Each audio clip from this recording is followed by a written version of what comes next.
Este programa especial y diferente al formato regular de Gracia a Vosotros, en la traducción simultánea de un sermón predicado en la conferencia Fuego Extraño, llevada a cabo del 16 al 18 de octubre del año 2013, en la iglesia del pastor John MacArthur. Iba a hacer esto por video, pero decidí venir en persona. No, realmente no, salgo bien plano. No, es un privilegio estar aquí. Quiero agradecer al Dr. John MacArthur y el ministerio en Grace to You, que ha tenido una influencia significativa en mi vida a lo largo de los años por la oportunidad de poder ministrar en esta conferencia. Creo que en muchas maneras yo he sido moldeado en cómo predicar al escuchar al radio, escuchar a Grace to You y escuchar a John MacArthur en años de formación como joven, saliendo del seminario a las 10:30, ahí en Little Rock, Arkansas, escuchando Grace to You día tras día tras día, escuchando cómo la palabra de Dios es abierta por el Dr. MacArthur, su explicación, referencias cruzadas, estudios de palabras, trasfondo histórico, las implicaciones del texto, el bosquejo del texto, las introducciones, etc. Yo prácticamente soy un producto de Grace to You y estoy tan agradecido por su ministerio prolongado por todo el mundo. Yo estaba buscando un texto del cual hablar en esta conferencia. También voy a hablar mañana en la noche. Y envié un correo electrónico al personal de Grace to You y les dije, denme algo de ayuda, dirección, ¿qué es lo que mejor va a alcanzar el objetivo? Solo tengo 2 balas de plata para disparar y no puedo desperdiciar nada y tengo que darle al objetivo. ¿Cuáles son las 2 balas de plata que quieren que yo dispare de tal manera que ustedes que han venido a esta conferencia sean ayudados de la mejor manera posible? Y para el mensaje de esta tarde regresó, me dijeron que hablara de la crítica de Calvino de los calvinistas carismáticos. La crítica de Calvino. ¿Qué es lo que Juan Calvino diría acerca de los calvinistas actuales del día de hoy, quienes son abiertos o cautelosos o que abrazan de manera plena al movimiento carismático a un grado u otro, y sin embargo son calvinistas? Aquellos de nosotros que somos reformados en nuestra teología, estamos inmensamente agradecidos por el resurgimiento de la teología reformada que ha arrasado, que ha abarcado, que ha influenciado a todo el cuerpo de Cristo en estos días. De hecho, hace un par de años atrás, la revista Time habló de las 10 ideas más importantes que están moldeando al mundo en la actualidad.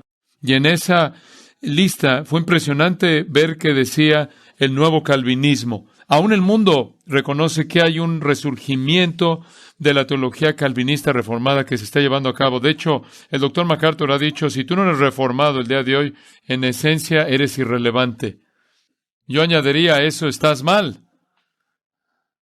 Pero ha habido prácticamente un resurgimiento inmenso del calvinismo, y no solo en denominaciones antiguas, sino nuevas y demás, independientes, guiado por muchos líderes como Martin Lloyd-Jones, J.I. Packer, James Montgomery Boyce, R.C. Sproul, John Piper, y nuestro anfitrión para esta conferencia, John MacArthur. Realmente estos hombres han sido los líderes en esta fila de hombres piadosos en esta generación, y todos hemos estado bajo la influencia de estos hombres, si no es que de todos estos hombres. Y ministerios muy visibles han llevado esta estafeta de doctrina reformada desde Grace to You al ministerio Ligonier, deseando a Dios 9 marcas, y después otras casas de publicaciones como El Estandarte de la Verdad, Crossway, Presbiteriano y Reformado, El Legado Reformado, El Legado de Reforma, y el resultado ha sido un fenómeno en nuestra época que ha sido identificado como joven, inquieto y reformado. De hecho, hay un libro que se titula Joven, Inquieto y Reformado. Y esta generación ahora son jóvenes en sus años 20 y en sus años 30 y están conscientes, adoptan una cosmovisión calvinista y una teología propia y soteriología y cristología y neumatología No obstante, con este resurgimiento ha habido una unión extraña de dos corrientes en un río. Un río es el cauce de la verdad calvinista, histórica, bíblica, pero la otra corriente es algo inesperado y es el de la teología carismática y la experiencia espiritual. Y el resultado es una nueva mezcla híbrida, una mezcla híbrida extraña conocida como el calvinismo carismático, que se aferra a una soteriología fuerte reformada por un lado, pero por otro lado a experiencias y estilos de adoración carismática por otro lado. Y en este río que se ha unido tiene una corriente fuerte que ha jalado de varios polos del espectro y ha atraído a una generación entera de personas que son reformados, pero hablan lenguas. Tienen palabras proféticas, diciendo que tienen revelaciones nuevas, que supuestamente tienen palabras de conocimiento y sanidades milagrosas. El líder de un ministerio popular reformado escribe: comienzo a recibir sueños proféticos. Dios me está mostrando el futuro. Un don de discernimiento, en cierta manera, viene a mí. No todo el tiempo, pero puedo ver a alguien y simplemente conozco su vida. En ocasiones, cuando me paro a predicar, es como si viera una pantalla enfrente de mí y veo a alguien que es violado o abusado. Y después lo rastreo y digo: mira, tuve esta visión. Permíteme hablarte de ella. Él dice que todo esto es verdad. Estas posiciones teológicas de unir a la teología reformada con la teología carismática virtualmente han sido ignoradas y no han sido confrontadas dentro de la comunidad reformada. Y le hemos dado la bienvenida a estos hombres sin dirigirnos de manera plena a su posición con respecto al Espíritu Santo. Pero yo creo que no hay ningún otro mejor calificado para dirigirse a estos calvinistas carismáticos que Juan Calvino mismo. Entonces, lo que quiero hacer es en primer lugar, comenzar con la crisis que Calvino enfrentó. Porque Calvino enfrentó una crisis carismática en su propia época. Gente que decía que había tenido sueños y visiones y que estaban hablando con nuevas revelaciones. Y después quiero ver cómo Calvino lo enfrentó en su propia época, a partir de sus institutos, a partir de sus comentarios, pero también un tratado que escribió contra los libertinos. Entonces, comencemos con la crisis que comenzó Calvino. No hay nada nuevo bajo el sol. Y la crisis que estamos enfrentando el día de hoy ya ha sido bosquejada por el Dr. MacArthur. Es una crisis muy parecida a la que enfrentó Calvino y los reformadores en el siglo XVI. Como el principal reformador, lo que enfrentaba la Iglesia confrontaba a Juan Calvino. Porque Juan Calvino fue el reformador principal. Él tenía la voz dominante. La gente esperaba a ver qué iba a decir Calvino de una situación. Entonces, en su propio ministerio de Ginebra, Calvino enfrentó el asunto carismático con dos grupos separados. Uno eran los anabautistas y el otro los libertinos. Y quiero hablar por un momento acerca de estos dos grupos. Los anabautistas es un grupo complejo, divergente, con muchos subgrupos diferentes. Algunos son muy buenos. Algunos se aferrarían a verdades que tú y yo nos aferramos. La iglesia, por ejemplo, decían que debía ser constituida de creyentes regenerados de Cristo, en Cristo, que debe haber una separación entre el Estado y la iglesia, que el bautismo es solo para los creyentes, es un bautismo de adultos. En muchas cosas estaban bien, pero en muchas cosas estaban mal también.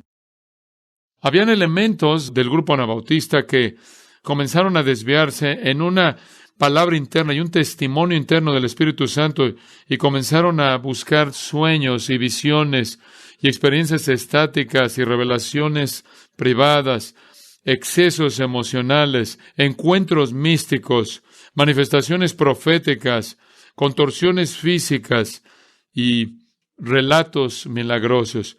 Y Juan Calvino tuvo que hablar de esto en su propio día. Y después estaban los libertinos. Los libertinos estaban probablemente bajo la sombrilla amplia de los anabautistas. Pero como su nombre lo indica, los libertinos eran antinominianos. Ellos abusaban cualquier tipo de libertad cristiana. Simplemente es suficiente decir que ellos eran inconversos y no conocían al Señor. Sin embargo, ellos quitaron todo tipo de restricciones de lo que está bien, de lo que está mal, y Calvino los llamaba una secta 100 veces más peligrosa que la Iglesia Católica Romana misma. Eran guiados por impulsos carnales y nuevas revelaciones. Ellos creían que el Espíritu Santo está añadiendo nueva revelación a las Escrituras. Y ellos llegaron a estar no contentos con la Biblia misma, con la simplicidad del Evangelio. Y entonces, debido a que hicieron a un lado las Escrituras y quisieron seguir los impulsos internos que creían que era el Espíritu Santo, vivieron en un antinomianismo abierto, lo cual significa simplemente que estaban en contra de la ley o cualquier mandato de Dios que regulaban su vida cristiana. Vivían en inmoralidad, para ser francos. Vivían en un estilo de vida abiertamente licencioso y eran conocidos por sus vulgaridades.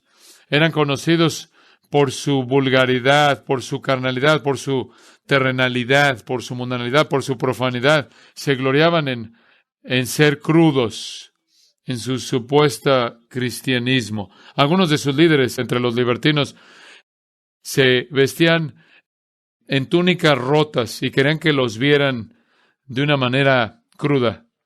Creo que acabo de pisar algo.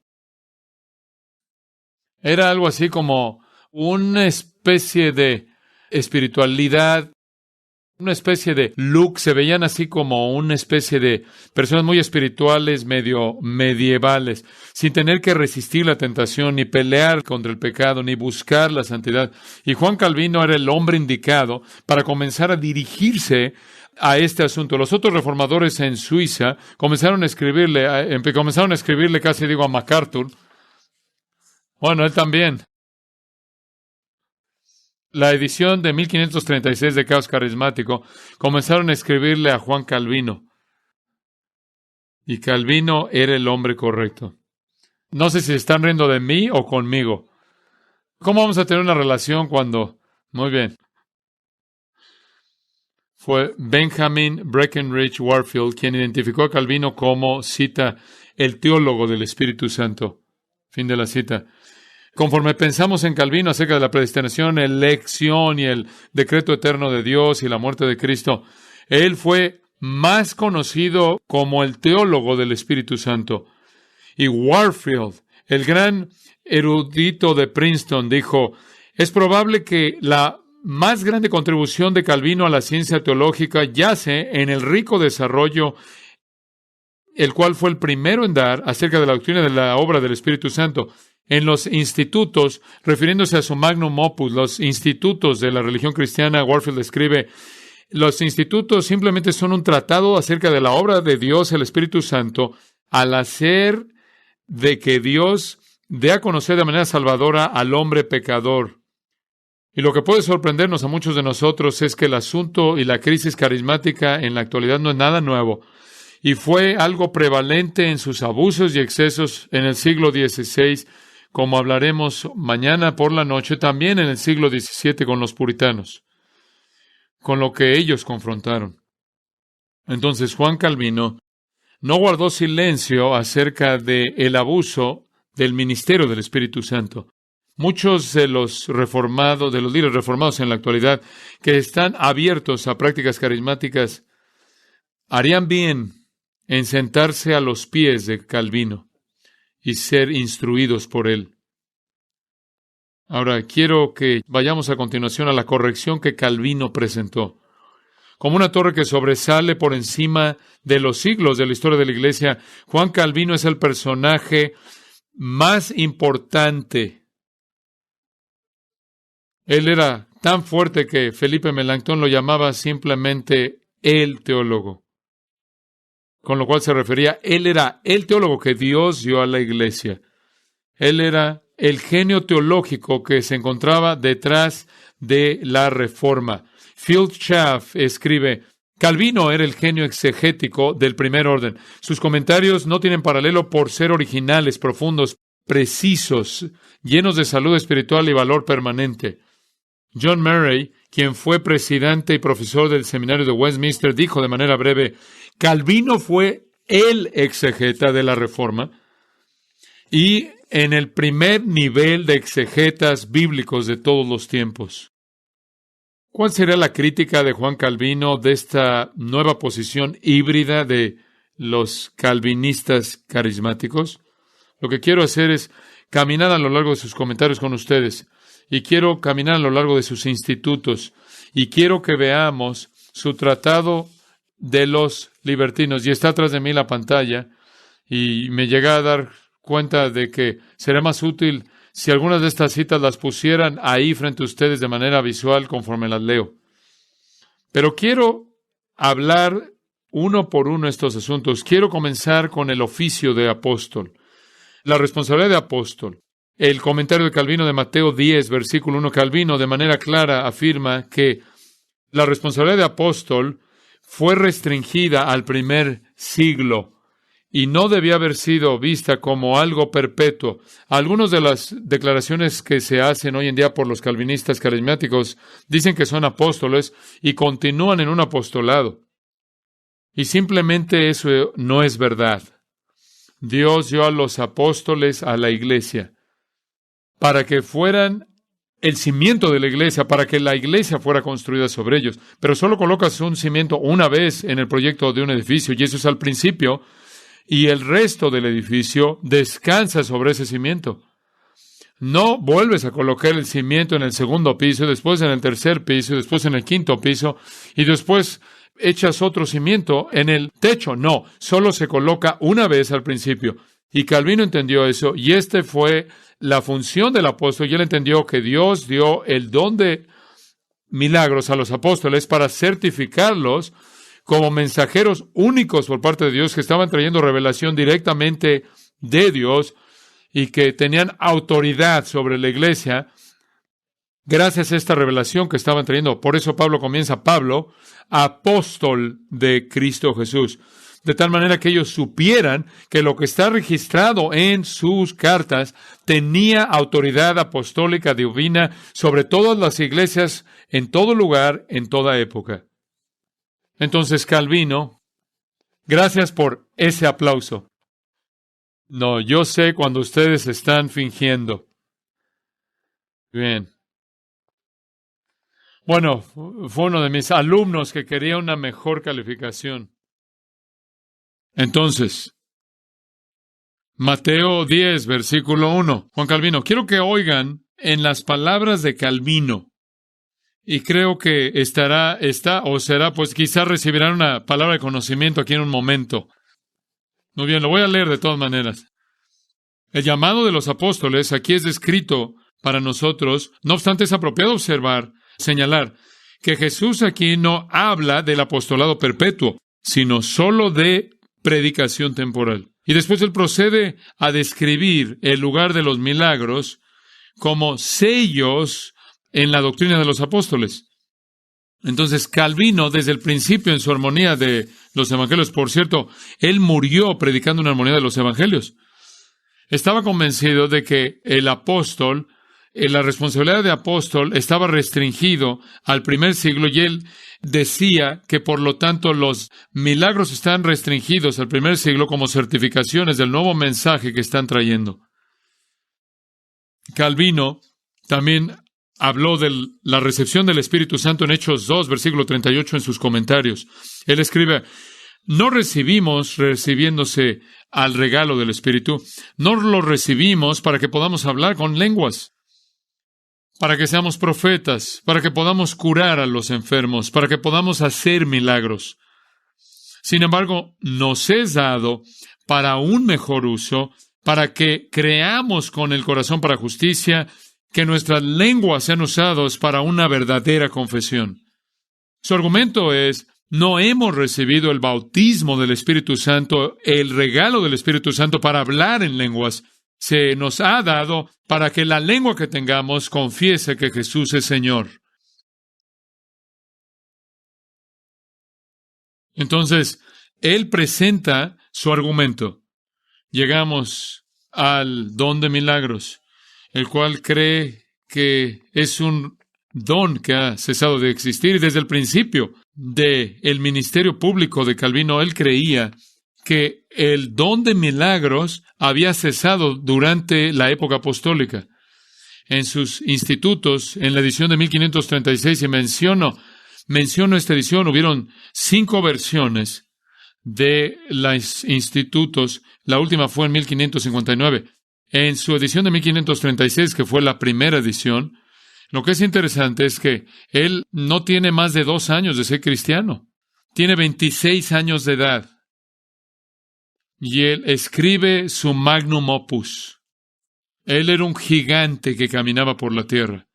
Y conforme escribe en su primer libro de los institutos, él escribe esos poderes milagrosos y obras manifiestas que fueron entregadas por la imposición de manos han cesado. Él era un cesacionista y apropiadamente han durado únicamente durante un tiempo, ya que fue apropiado que la nueva predicación del Evangelio y el nuevo reino de Cristo fuera iluminado y magnificado por milagros extraordinarios de los cuales nunca se había oído. Cuando el Señor cesó de usarlos, Él no dejó de manera total a su iglesia, sino que declaró que la magnificencia de su reino y la dignidad de su palabra habían sido descubiertos de manera suficiente. Entonces, como un cohete que despega de la plataforma de despegue y después deja la parte de abajo, surca el espacio de una manera con mayor velocidad, Él está diciendo que esos dones fueron parte del cohete, que fueron parte del lanzamiento de la iglesia, pero una vez que sale de la atmósfera de la Tierra, dejó esa primera parte del motor para que la primacía de la palabra de Dios y la centralidad de la predicación de esa palabra escrita tuviera la preeminencia. Eso es al principio del ministerio de Calvino. Y nos adelantamos al final, a su última versión o edición de los institutos. En su prefacio a los institutos, escribe 5 años antes de su muerte esto, y escribe, al demandar milagros de nosotros, refiriéndose a Roma, y refiriéndose a otros grupos aberrantes, marginales, actúan de manera deshonesta, porque no estamos presentando algún nuevo evangelio, sino que estamos reteniendo ese evangelio mismo, cuya verdad es confirmada por todos los milagros de Jesucristo y sus discípulos. Ahora, debes entender lo que está diciendo aquí Calvino. Los milagros acompañaron el descubrimiento del mysterium, del cual habló el Dr. Sproul, del descubrimiento de Cristo. Y una vez que esto fue dado a conocer, ya no había más necesidad de milagros para confirmar la identidad única de esta revelación. Y lo que Calvino va a defender es que si tú esperas que yo o alguno de los reformadores estemos haciendo milagros o sanando o hablando en lenguas, tendremos que inventar un nuevo evangelio. Tendremos que tener una nueva revelación de Dios. De otra manera, no habrá un despliegue espectacular porque tenemos el mismo mensaje antiguo. Y ese mismo mensaje antiguo es el poder de Dios para salvación en el Evangelio de Jesucristo. Calvino dijo, los supuestos milagros, en la última afirmación, ellos, en lugar de esto, promueven milagros que pueden molestar una mente que de otra manera está descansando. Son tan necios y ridículos que tan vanos y falsos. Y en su comentario de Marcos 16:17, esa porción al final del Evangelio de Marcos, la mayoría de nosotros creemos que no fue parte del texto original de las Escrituras. Calvino no tenía la ventaja que ahora tenemos nosotros 500 años después de más crítica textual, pero lo que es importante es lo que Calvino tiene que decir acerca de los asuntos que se encuentran en Marcos 16, versículo 17, que dice, estas señales acompañarán a aquellos que creen, hablarán con nuevas lenguas. Esto es lo que Calvino dijo al explicar eso. Aunque Cristo no afirma de manera clara si este don va a ser temporal o va a permanecer de manera perpetua en su iglesia, refiriéndose al hacer milagros. Sin embargo, es más probable que los milagros se prometieron únicamente por un tiempo, para hacer brillar el Evangelio, mientras que era nuevo y estaba en un estado de oscuridad. Creo que el verdadero diseño para el cual los milagros fueron diseñados fue que nada que fuera necesario para probar la doctrina del Evangelio faltara en su inicio.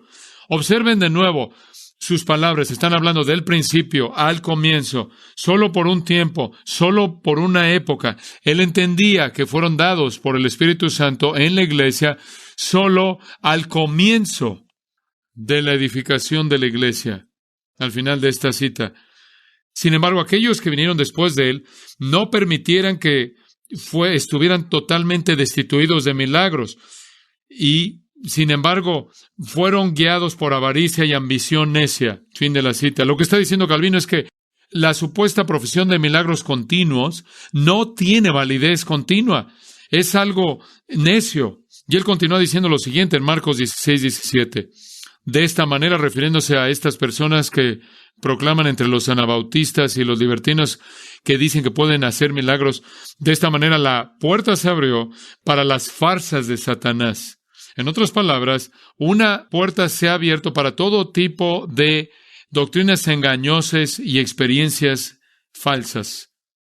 No solo para que los engaños sean sustitutos de la verdad, sino que bajo la pretensión de los milagros, los simples sean desviados de la verdadera fe.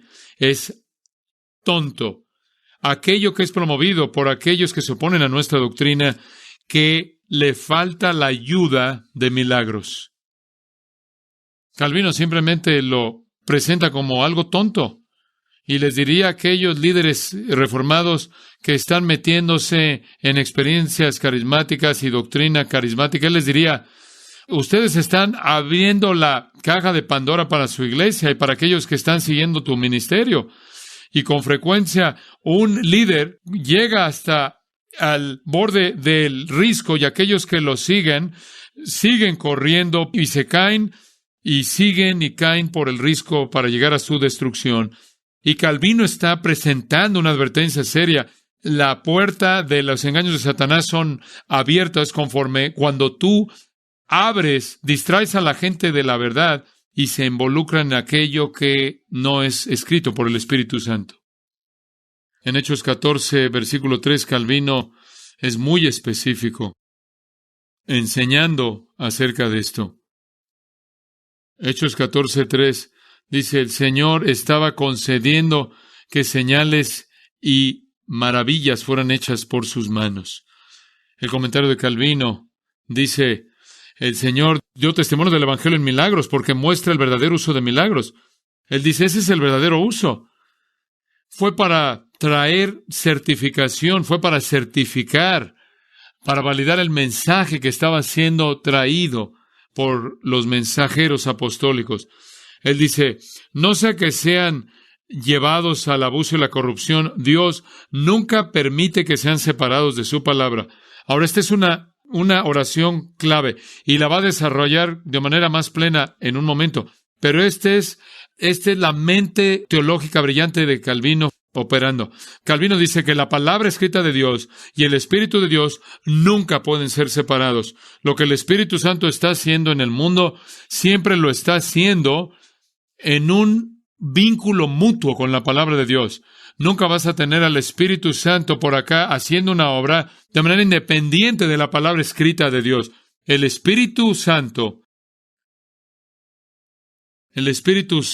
quien es el autor de la palabra de Dios, el Espíritu Santo, quien es el maestro de la palabra de Dios, es el que de manera perfecta, en conjunción con la palabra que Él ha escrito. Entonces Calvino dice, no sea que sean llevados al abuso y a la corrupción, Dios nunca permite que sean separadas de su palabra.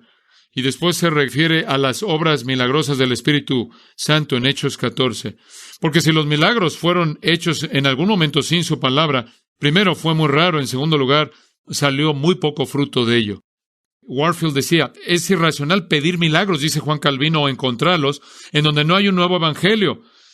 Así como así como un evangelio es suficiente para todas las tierras, en todas las naciones y todas las épocas, como lo dijo el doctor Sproul, el evangelio no necesita ser recertificado. Con respecto a hablar en lenguas, Calvino afirma de manera muy clara que el don de lenguas ha cesado en el primer siglo. Escribiendo en su comentario de Hechos 10, versículo 44, Calvino escribe: el don de lenguas y otras cosas como esas cesaron hace mucho tiempo en la iglesia. Pero el espíritu de entendimiento y de regeneración está vigente y siempre estará vigente. Lo que está diciendo es que el Espíritu Santo en el primer siglo dio el don de lenguas. Eso cesó hace mucho tiempo atrás, pero el Espíritu Santo todavía está operando en el mundo en la actualidad a través del nuevo nacimiento. Y después Calvino presta su mayor atención al asunto de recibir nueva revelación, de recibir profecías. Y en Isaías 30, versículo 1, en sus comentarios, escribe Calvino que se ha observado que hay dos cosas aquí conectadas: la palabra y el Espíritu de Dios.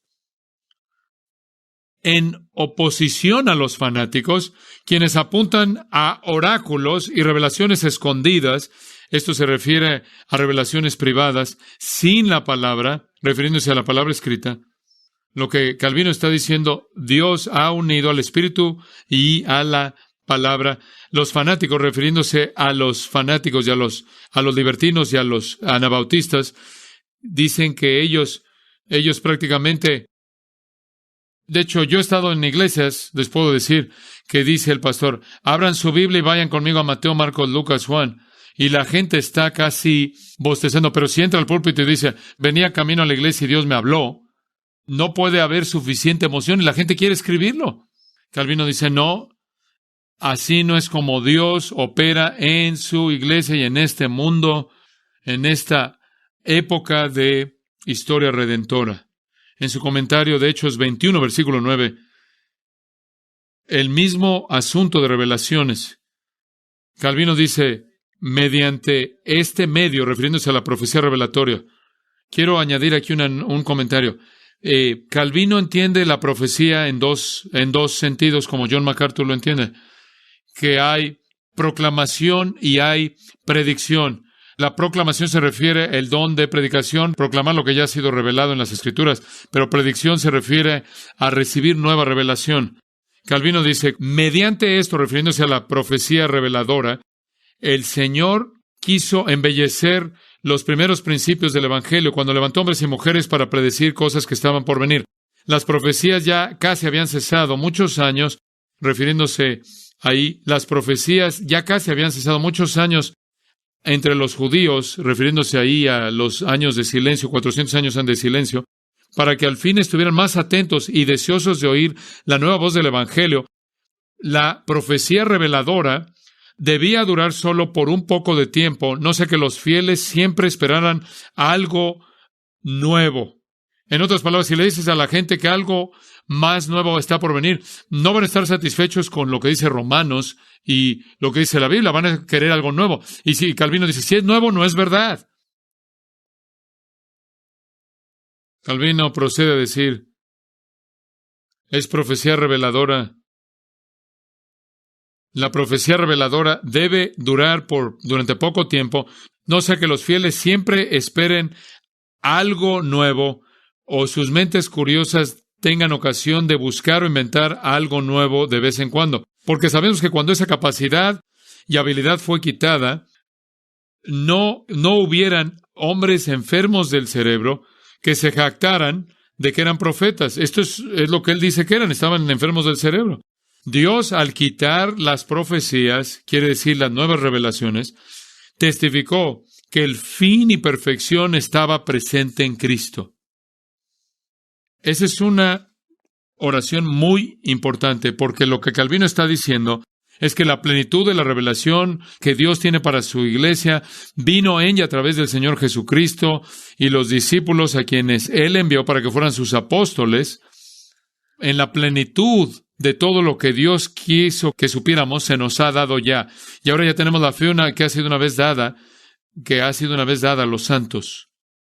Romanos 12, en el versículo 6, conforme él continúa escribiendo acerca de esto, la profecía en esta época, en la iglesia cristiana, muy importante este punto. Él decía, aquí Calvino dijo, la profecía en esta época en la iglesia cristiana difícilmente es algo diferente del entendimiento correcto de las Escrituras y en la facultad peculiar de explicarlas, siempre y cuando las profecías antiguas y todos los oráculos de Dios han sido completadas en Cristo y en su Evangelio.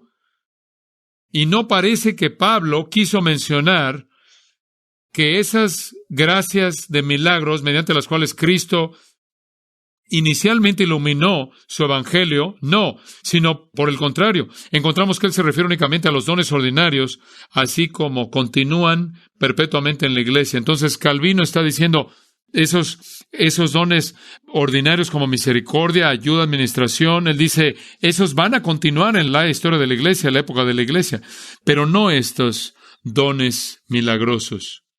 Él dice lo mismo en Hebreos 1, versículos 1 y 2. Cuando Dios habla de los postreros días, él insinuó que no hay razón alguna para esperar revelación nueva, porque no fue una palabra parcial que Cristo trajo, sino la conclusión final. Él está diciendo, si tú esperas nueva revelación por parte de Dios, estás diciendo que lo que Jesús trajo solo era un mensaje parcial, que hay algo que le falta a la enseñanza del Señor Jesucristo, y lo que Jesús mandó fue que los apóstoles enseñaran a todas las naciones que estaban predicando un mensaje que tiene agujeros. Es la única conclusión que puede haber. Y Calvino dijo, no. Ahí estaba la revelación completa dada en su Hijo, quien vino como el profeta más grande, el expositor más grande, que habló todas las palabras que el Padre le dio, que diera, y se las enseñó a sus discípulos y los comisionó, y no hay nada más que decir. Cuando llegamos a los institutos de Calvino bajo el mismo tema, en el libro 1, capítulo 9, sección 1, Calvino tiene una sección que llama Los fanáticos equivocadamente apelan al Espíritu Santo.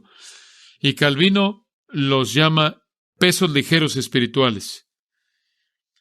Aquellos que, habiendo hecho a un lado las Escrituras, y la razón por la que hacen a un lado las Escrituras es porque lo único que quieren es que Dios me diga lo que necesito saber. No quieren estudiar, no quieren escarbar, no quieren exponer la palabra de Dios y concentrarse ahí, y no quieren presentarse a sí mismos como obreros que no tienen de qué avergonzarse, que usan bien la palabra de verdad. No quieren levantar peso completo, sino que son pesos ligeros y quieren que Dios simplemente los sacuda y les diga lo que tienen que decir. Y él dice, aquellos que habiendo hecho a un lado las Escrituras, imaginen de una u otra manera que pueden alcanzar a Dios, no deben ser vistos como atrapados por el error, sino arrastrados por la locura. Porque últimamente ciertos hombres, hombres ligeros, refiriéndose a los libertinos, se refiere a hombres superficiales que no toman la palabra de Dios en serio. Y entonces dice, últimamente ciertos hombres superficiales se han levantado con gran orgullo. Y el punto es que, y realmente son orgullosos porque quieren colocarse encima de la palabra de Dios en lugar de someterse a la palabra de Dios. Y ellos prácticamente menosprecian toda la lectura y se ríen ante la simplicidad de aquellos, como ellos lo expresan, siguen la letra muerta y matadora.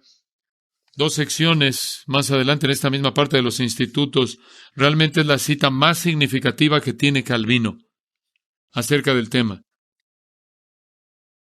Es una sección titulada La palabra y el espíritu pertenecen de manera inseparable la una con la otra. Si recuerdas algo de lo que dice Calvino, recuerda esto. Por un tipo de vínculo mutuo, el Señor ha unido la certeza de su palabra y de su espíritu, de tal manera que la religión perfecta de la palabra pueda permanecer en nuestras mentes cuando el espíritu brilla, y que nosotros a su vez podamos abrazar al espíritu sin temor de ser engañados cuando lo reconocemos en su propia imagen, esto es, en la palabra. Él está diciendo que Dios envió al Espíritu para confirmar su palabra mediante milagros y producir la palabra escrita en nosotros, y Dios no tiene nada más que decir. Y en el libro 2, él dice, esto, no obstante, permanece cierto. La doctrina perfecta que Él ha traído ha llevado a un fin a todas las profecías, refiriéndose a la predicción en la nueva revelación. Todos aquellos entonces que no están contentos con el Evangelio y lo parchan con algo adicional, quitan de la autoridad de Cristo, no es lícito ir más allá de la simplicidad del Evangelio. Él está diciendo, ellos van más allá del Evangelio. Y hay muchas otras citas. Y creo que el tiempo sería mejor usado si llegara a lo que quiero decir en conclusión. Creo que el punto ha sido establecido. Yo quiero apuntarlos, recomendarles el tratado, su tratado en contra de los libertinos, en el cual Calvino tiene palabras muy fuertes. Y uno podría preguntar, ¿por qué no dejas a los libertinos solos? ¿Por qué tienes que hacer una denuncia pública? ¿Por qué no dejas a los anabautistas solo? Él dijo, bueno, aún un perro ladra cuando ve un ataque en contra de su amo. Él dijo, ¿cómo puedo estar callado cuando la verdad de Dios es atacada? Él tenía que hablar, él tenía que influenciar para que la salud de la iglesia fuera protegida y preservada. Bueno, creo que entiendan lo que Calvino tuvo que decir, que su crítica de los abusos carismáticos en su época, para resumir en sus propias palabras, es necio, ridículo, vano y falso. No tiene realidad. Abre puertas para las farsas de Satanás. Sustituye la verdad por los engaños. Desvía a los simples de la verdad. Es torpe. Separa el vínculo del Espíritu y la palabra de Dios. Inventa un espíritu erróneo en la gente. Va más allá de la palabra de Dios. Provoca la ira de Dios y lo provoca Él. Y desvía a la gente, lleva a la gente más allá de los límites de las Escrituras para que sigan sus propias imaginaciones. Para Calvino, un carismático calvinista es una contradicción. Es una contradicción de términos. Como, por ejemplo, te vas a quemar congelado. Como los camarones Jumbo. ¿Qué tal un erudito bautista? Un metodista salvo. No, sobrio, nada, ya ahí lo dejamos. Bueno, permítanme llevar esto a una conclusión. Quiero terminar con las convicciones que Calvino afirmó. Quiero dejarles 3 convicciones. Les acabo de dar citas muy largas, y creo que les di más citas de lo que pudieron asimilar en este momento, en esta sesión, pero quiero terminar esto de una manera muy simple. ¿Qué es lo que Calvino le diría a la generación actual? Y la respuesta es lo mismo que le dijo a su generación. Número 1, la exclusividad de la autoridad bíblica. Todo se reduce a esto, entiende esto. O hay una fuente de revelación, o hay 2 fuentes de revelaciones. Esto sería la Biblia y estos dones de revelación. O es sola Escritura, solo una corriente de revelación, o hay 2 corrientes. Y Calvino lo enfrentó de ambos lados. Por un lado, con los católicos querían 2 corrientes. Querían la palabra escrita de Dios y querían la tradición de su iglesia y los concilios eclesiásticos y la autoridad papal. Y los católicos tenían 2 corrientes de revelación. Los carismáticos tenían 2 corrientes de revelación. Por otro lado estaba la palabra escrita de Dios y el don de profecía y hablar de lenguas y palabra y. Y Calvino dijo, no, solo hay una corriente de revelación para su iglesia a lo largo de la época de la iglesia, a partir de que la iglesia nació. Es sola Escritura, la palabra de Dios escrita. Calvino afirmó, tenemos que establecer que la palabra de Dios es la revelación única. Tenemos que estimar por encima de cualquier otra cosa la palabra de Dios como la fuente de todas las revelaciones. Es la virtud más elevada, no preguntar nada más allá de la palabra de Dios. Dios no puede aprobar nada que no es apoyado por su palabra. Eso es lo primero que diría Calvino a los carismáticos calvinistas. No hay dos corrientes de revelación, solo hay una. Y es la palabra escrita de Dios. Segundo lugar, él le diría a esta generación la prioridad de la predicación bíblica. Calvino entendía que cuando tú ves dos fuentes de revelación, se minimiza el púlpito. Calvino creía que solo una corriente de revelación, la Biblia, manda la predicación bíblica. Sin embargo, él distinguió que dos corrientes de revelación diluyen la predicación bíblica. ¿Por qué? Porque suaviza, porque se lleva, arrastra, erosiona la predicación bíblica, ahoga la predicación bíblica. Solo va a estar la prioridad de la predicación bíblica expositiva en el sentido pleno cuando uno está comprometido con el hecho de que solo hay una corriente mediante la cual viene la revelación a nosotros y está en la palabra escrita de Dios. Y finalmente, en tercer lugar, Calvino le diría a esta generación actual de calvinistas carismáticos, él les diría, la unidad de la palabra y del Espíritu Santo. Ya hablamos de esto. Pero Calvino estaba convencido de que solo una corriente de revelación, la cual es la Biblia, une al Espíritu y a la palabra y están de la manera más unida y de la manera más indisoluble. Dos corrientes de revelación separa al Espíritu de la palabra. Dos corrientes de revelación dividen y distancia a la palabra del Espíritu y al Espíritu de la palabra. Levanta un muro entre ambos. El Espíritu opera únicamente donde la palabra escrita de Dios está siendo enseñada, está siendo predicada, está siendo usada para aconsejar, para compartir, está siendo diseminada. El Espíritu obra a través de la palabra escrita. Esto es lo que Juan Calvino ha dicho y continúa diciendo a través de su obra escrita. Yo creo que Calvino está por encima de todos en la historia de la Iglesia como el teólogo más importante que ha sido dado a la Iglesia. Es su influencia más poderosa. Y haríamos bien en oír a nuestro hermano mayor. Voy a dejar que Juan Calvino tenga una última palabra. Que los pastores valientemente se atrevan a hacer todo conforme a la palabra escrita de Dios, de la cual han sido constituidos administradores, que usen todo poder, gloria, excelencia del mundo para darle lugar y obedecer a la majestad divina de esta palabra.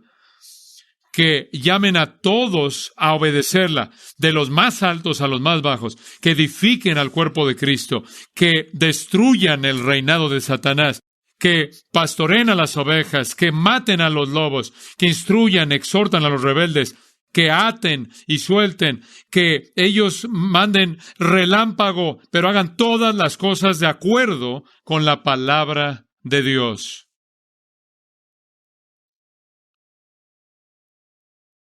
Si vamos a ver una nueva reforma el día de hoy, si vamos a ver este resurgimiento de verdad reformada que ha comenzado en estas últimas décadas, que continúe expandiéndose y vaya más allá de las fronteras y tenga más influencia en la Iglesia y el mundo, debemos estar comprometidos de manera exclusiva con la palabra escrita de Dios. Concluyamos en oración. Nuestro Padre en los cielos, cómo te damos gracias por este tesoro de tu palabra escrita que nos has dado. Te damos gracias por el registro pleno de él, de Génesis a Apocalipsis, los 66 libros del canon de las Escrituras, exhalados por ti, mediante autores humanos, más de 40 autores de 3 continentes diferentes, en 3 idiomas diferentes, de todo trasfondo de la vida. Sin embargo, tú, de manera tan perfecta, presidiste este proceso entero. De tal manera que solo hay una verdad, solo hay una manera de ser salvos, que hay un plan para las épocas, hay un estándar para la moralidad. No hay contradicciones en tu palabra, que es la palabra no adulterada tuya para nosotros y para todos los que la oyen. Oro porque tú enciendas nuestra lengua para que confesamos a Cristo, lo magnifiquemos, lo exaltemos, lo prediquemos en este mundo. Y oro, Dios, porque tú continúes haciendo la obra que has comenzado en estos días. Oramos esto en el nombre de